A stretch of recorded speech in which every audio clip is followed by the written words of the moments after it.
വളരെ അത്യാവശ്യമായിട്ട് ഒരു ഫോൺ സെയിൽ ചെയ്യണം. എന്നെ അങ്ങനെ വിളിച്ച് ഞാൻ അവിടെ പോയി ഫോൺ കണ്ട്. ഇതാണ് ആ ഫോണ്. മോട്ടറോള എഡ്ജ് 70 ആണ് മോഡൽ. 8GB റാം, 256 സ്റ്റോറേജ് ഉള്ള ഫോൺ. അങ്ങനത്തെ ഇതാണ് സാധനം കൊള്ളാം. മുട്ടായി സാധനം തന്നെ കേട്ടോ. അത് വെയിറ്റ്ലെസ് ഫോണാണ്. സാധനം എനിക്ക് നല്ല ഇഷ്ടപ്പെട്ടു.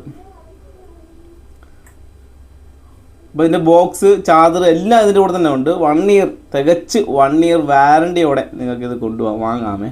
എൻ്റെ കയ്യിൽ നിന്ന് നിങ്ങൾക്ക് വാങ്ങാമേ. പിന്നെ ഇതിൻ്റെ ക്യാമറ ക്വാളിറ്റി സൂപ്പർ ഓക്കെയാണ്, ഒരു രക്ഷയില്ല, സൂപ്പർ ക്വാളിറ്റി. പിന്നെ എനിക്ക് മെയിനായിട്ട് ഇഷ്ടപ്പെട്ടത് ഇതിൻ്റെ വെയിറ്റാണ്. ഇത്രയും വിടാ സാധനമായിട്ടും ഒരു കുറച്ച് തിൻ സാധനമാണ്. ഡിസ്പ്ലേ മാത്രമേ ഇത്ര വലുതായിട്ടുള്ളൂ. സാധനം നല്ല വെയിറ്റ്ലെസ് ആണ്. 256 സ്റ്റോറേജ് ഉണ്ട്, 8GB റാം ഉണ്ട്, എക്സ്ട്രാ 4GB റാമും ഉണ്ട്. സാധനം കയ്യിൽ ഒതുങ്ങിയിരിക്കും. നിങ്ങൾക്ക് ഇഷ്ടപ്പെടുന്നുള്ള കാര്യത്തിൽ യാതൊരു ഡൗട്ടും ഇല്ല. അപ്പോൾ ഇതിൻ്റെ വില ഇപ്പോൾ അവരെടുത്തിരിക്കുന്നത് ഞാൻ 30 രൂപ പുറത്തൊക്കെ ആയിട്ടുണ്ട്. ഒരാഴ്ച ആയിട്ടുള്ളൂ എടുത്തിട്ട്. ബോക്സ് പീസാണ്, 30 മുകളിലായിട്ടുണ്ട്. നിങ്ങൾക്കിപ്പോൾ എത്ര കൊടുക്കാൻ പറ്റും? ഒരു 20,000 രൂപ കൊടുക്കാൻ പറ്റും. ഒരാഴ്ച ആവുന്നുള്ളൂ, ടാക്സ് ഇല്ല, ഒന്നുമില്ല. നിങ്ങൾക്ക് 20,000 രൂപക്കകത്ത് എത്ര കൊടുക്കാൻ പറ്റും ഒന്ന് പറ. നിങ്ങൾക്ക് ആവശ്യമുണ്ടെങ്കിൽ നമുക്ക് പർച്ചേസ് ചെയ്യാം. വേറെ ഒന്നും പറയാനായിട്ടില്ല. അപ്പോൾ ചാനൽ സബ്സ്ക്രൈബ് ചെയ്യും. നെക്സ്റ്റ് അടുത്തൊരു നല്ലൊരു സ്മാർട്ട് ഫോൺ വീണ്ടും